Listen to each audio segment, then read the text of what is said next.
Hello. TV actor Ravi గారా అండి? అవునండి. నా పేరు కేశవరెడ్డి అండి. రాష్ట్రీయ వానర సేనకి వెళ్ళి మాట్లాడుతున్నాను నేను. కేశవరెడ్డి ఎక్కడి నుంచి అండి? రాష్ట్రీయ వానర సేన అని హిందూ ఆర్గనైజేషన్ అండి. చెప్పండి సార్. మీరు సుడిగాలి సుధీర్ కలిసి ఒక స్క్రిప్ట్ చేశారు కదా, నందీశ్వరుడు అది చూస్తే ఏదో నాకు మీరు దేవుడు కనిపిస్తే అంటే అతనేమో అమ్మాయి కనిపిస్తుంది అని చెప్పి. అది కరెక్ట్ కాదు అండి, ఇట్లా హిందువులను కించపరచడం. అది చిరంజీవి గారు బావగారు బాగున్నారా చేశారండి. ఏది సరే అండి, వాళ్ళు ఏదో తప్పు చేసారని మీరు కూడా అట్లనే చేస్తారా అండి?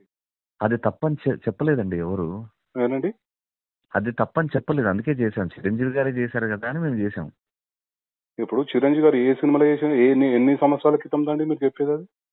అది ఒక 20 సంవత్సరాలు అయింది వచ్చండి. సరే, 20 సంవత్సరాల కింద ఏదో చేసిరు, సో మీరు రిపీట్ చేస్తారా అండి? మీరు కూడా చదువుకున్న వాళ్ళే కదా.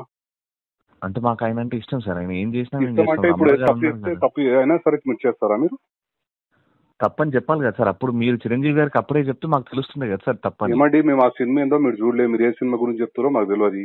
మీరే 20 సంవత్సరాల super duper hit cinema sir. చూడలే అండి, మాకు అనవసరం మాకు సినిమాల గురించి. నేనేమంటున్నా, సమాజాన్ని కించపరిచే విధంగా చేస్తున్నారని అడుగుతున్నాను. ఏం చేశాను సార్? సమాజం ఎట్లా ఏం చేశాను? అవును, మీరు స్క్రిప్ట్ చేశారు కదా, వీడియో ఉంది కదండి ఓపెన్ గా. అవును, ఏం చేసాము? ఏందా అందుకెళ్ళి అమ్మాయి కనిపిస్తుందని ఎలా అంటారా అండి మీరు? శివుని దాంట్లోకెళ్ళి నందిని చూసుకుంటా అంటే ఇప్పుడు అమ్మాయిలు గుడిలో తిరుగుతూ ఉంటారు కదండి. అయితే ఇప్పుడు ఆయన అట్లా కొమ్మలతో దేవుణ్ణి చూద్దాం అనుకున్నాడు, కానీ అమ్మాయి మధ్యలో వచ్చింది. ప్రదక్షిణాలు చేస్తుంటారు కదా సార్, అప్పుడు ఈ అమ్మాయి మధ్యలో వచ్చింది. ఏమైంది, కనిపించారా స్వామివారు అంటే అమ్మవారు కనిపించారు అంటారు. ఇప్పుడు మనం ఇంట్లో అమ్మని చెల్లని వదినని అమ్మవారు అంటాం కదా సార్. అంటారు, కానీ మీరు అంటే ప్రతిసారి ఇట్లా హిందువులను కించపరచుకుంటా మీరు స్క్రిప్ట్లు చేయొచ్చు. మీరు అంటే సమాజానికి ఇక్కడ నేను అడిగింది ఎక్కడ ఏ దేవుణ్ణి కించపరిచాము అని. అవునండి, మీరు ఇప్పుడు నందీశ్వరుడు సుధీర్ చూసి ఏం చూసాడు? శివుని చూసిండా అండి? శివుడు కనబడలేదండి, మధ్యలో అమ్మాయి ఉంది. అవును, మీరు కావాలనే స్క్రిప్ట్ అట్లా చేసిరు కదా. మీరు స్క్రిప్ట్ కావాలని చేసి హిందువులను కించపరచుకుంటా అట్లా అమ్మాయి మధ్యలో కనిపించింది, గుడిలో అమ్మాయిలు కనిపిస్తున్నారు అని ఎట్లా మాట్లాడతారండి మీరు? ఇప్పుడు పార్వతీ మాత ఉంది మన, ఇప్పుడు పార్వతీ మాతను మనం అమ్మవారని పూజిస్తాం కదా, అంతే కదా. మనం ఇంట్లో మన వదినని మన అమ్మని చెల్లిని కూడా అమ్మవారు రూపం అనే పూజిస్తాం మనం. ఎవరైనా ఆడవాళ్ళని అమ్మవారు లెక్కనే చూస్తాం, కాదని అంటలేను. కానీ మీరు స్క్రిప్ట్లలో మీరు ఈ రకంగా కించపరుచు చేయడం ఎంతవరకు కరెక్ట్ అని అడుగుతున్నా. ఇది సార్, మీ పేరేమన్నారు సార్? రెడ్డి. నా పేరు కేశవరెడ్డి అండి. కేశవరెడ్డి గారు, మీరు మాట్లాడేది నాకు అర్థం కావట్లేదు. నేను పాయింట్ మాట్లాడుతున్నా. ఇది సుధీర్ గాని రెడ్డి గారు వినండి. చెప్పండి. ఇప్పుడు అక్కడ చిరంజీవి గారు చేశారు అని మీకు తెలియదేమో. ఓకే, నేను చెప్తాను, ఇది ఫైనల్ గా నేను షూట్ లో ఉన్నా. ఇప్పుడు నేను కానీ సుధీర్ గాని మాకు అది చూపించి ఇది చెయ్యాలి అన్నారు. చిరంజీవి గారే చేశారు కదా, అప్పుడు ఏమనలేదు. అంటే నందీశ్వరుణ్ణి తెచ్చిపెట్టినప్పుడు మేము షూస్ కూడా ఇప్పేసి స్టేజ్ మీద ఉన్న వాళ్ళందరి చేత షూస్ ఇప్పించేసి, ఎందుకంటే దేవుడు ఉన్నాడు కాబట్టి షూస్ ఇప్పించేసి మేము ఆ స్కిట్ చేసాం. చిరంజీవి గారిని ఏమనలేదు, అది కరెక్టేనేమో. అండ్ అమ్మాయిని మనం అమ్మవారు అంటున్నాం కాబట్టి ఏం జరిగిందని నాకు తెలియదు. ఒక నిమిషం, నాకు అప్పటి అవసరం లేదండి. నేను ఏమంటున్నా, ప్రస్తుతం ఏదైతే మీరు చేసిరో అది కరెక్ట్ కాదండి. ఇది ప్రతి ఒక్కరికి ప్యాషన్ అయిపోయింది. ప్రతి ఒక్కరు ఇట్లా హిందువులను కించపరచు స్క్రిప్ట్లు చేయడము, హిందువుల పైన దాడి. ఏమంటే మీరు యాజ్ హిందూగా ఉండి మీరు ఈ రకంగా మాట్లాడడం ఎక్స్ప్లెనేషన్, మీరు ఏదో తప్పు జరిగిందని కూడా మీరు పశ్చాత్తాపం పడతలేరు. మీరు ఎట్లా మాట్లాడుతున్నారంటే నాకు అర్థం కాదు. మరి నాకు తప్పని చెప్పండి సార్. అది 100% తప్పండి. చేసిన తర్వాత ఇప్పుడు మీరు నాకంటే మినిమం ఒక 10 సంవత్సరాలు పెద్దగా ఉంటారు. ఇప్పుడు మీరు అప్పుడే చిరంజీవి గారు చేసిన దానికి ఇప్పుడు యూట్యూబ్ లో ఉంది అది చిరంజీవి గారిది. మీ మీద మర్యాదతో తీసేసినాం, ఆ వీడియోనే తీసేసినాం. ఎప్పుడు మేము చేసింది ఇప్పుడు మీరు పెట్టింది తీసేసినాము. మరి హిందూ సమాజానికి క్షమాపణ చెప్పండి, మళ్ళీ తప్పేముందల్లా చెప్పరు. అట్లా ఇగో హార్ట్ అవుతుంది కదా.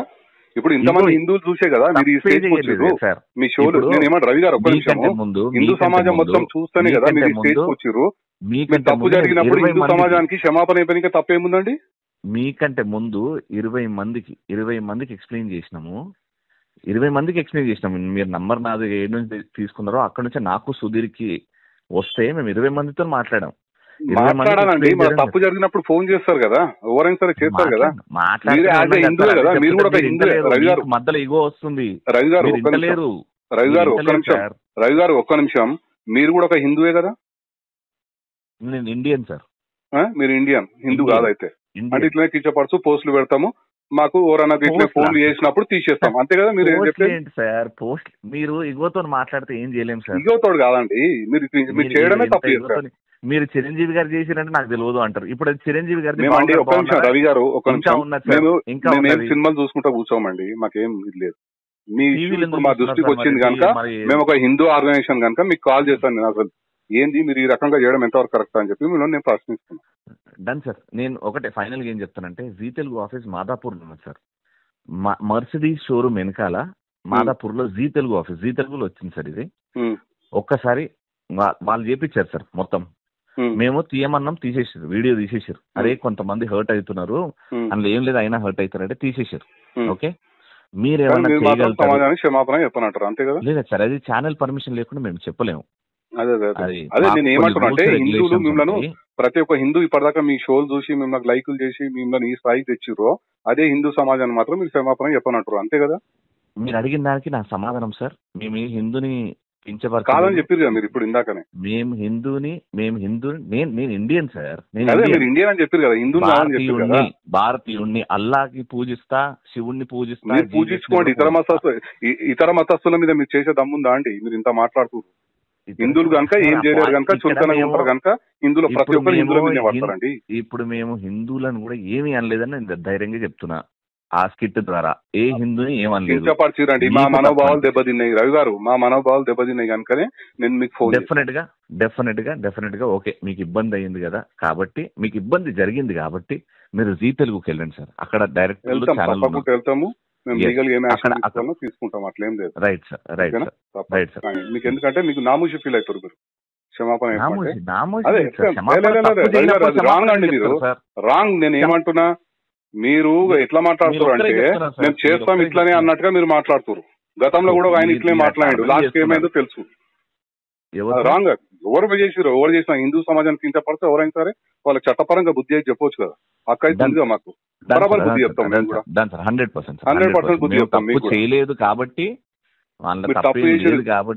మీరు తప్పు చేసిరు అని చెప్పి నేను అనుకుంటున్నా. 100% మా హిందూ సమాజాన్ని మీరు కించపరిచినట్టే మీకు చట్టపరంగా మీకు లీగల్ యాక్షన్ ఉంటుంది తప్పకుండా.